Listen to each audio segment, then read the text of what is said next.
بسم اللہ الرحمن الرحیم۔ حضور شافع محشر صلی اللہ علیہ وآلہ وسلم روز قیامت اس وقت تک آرام سے نہیں بیٹھیں گے جب تک دوزخ سے اہل ایمان کے آخری گروہ کو بھی نہ نکال لیں۔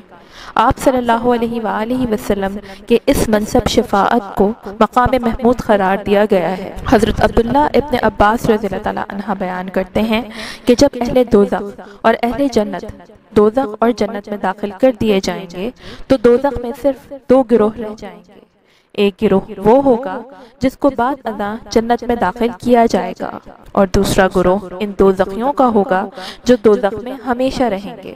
بس دوزخیوں کا گروہ جنتیوں سے کہے گا، تمہارے ایمان نے تمہیں کیا فائدہ دیا؟ یہ سن کر مسلمانوں کا گروہ اپنے رب کو پکارے گا اور فریاد کرے گا، جس کو اہل جنت سنیں گے، اور وہ حضرت آدم علیہ السلام اور دیگر انبیاء کرام سے ان کی شفاعت کی سفارش کریں گے، لیکن تمام انبیاء کرام اس سے معذوری کا اظہار کریں گے، یہاں تک کہ وہ حضرت محمد صلی اللہ علیہ وآلہ وسلم کے پاس آئیں گے اور آپ صلی اللہ علیہ وآلہ وسلم ان کی شفاعت فرمائیں گے۔ یہی مقام محمود ہوگا۔ ایک روایت میں ہے کہ حضور اکرم صلی اللہ علیہ وآلہ وسلم اپنی شفاعت سے دوزخ سے ان لوگوں کو بھی نکال لیں گے جنہوں نے صرف ایک بار صدقے دل کے ساتھ زندگی میں کلمہ پڑھا ہوگا۔ حضور اکرم صلی اللہ علیہ وآلہ وسلم کا فرمان ہے کہ میں پل صراط پر اپنی امت کا پل عبور کرتے ہوئے انتظار کروں گا۔ اس دن لوگ اپنے پسینوں میں ڈوبے ہوئے ہوں گے۔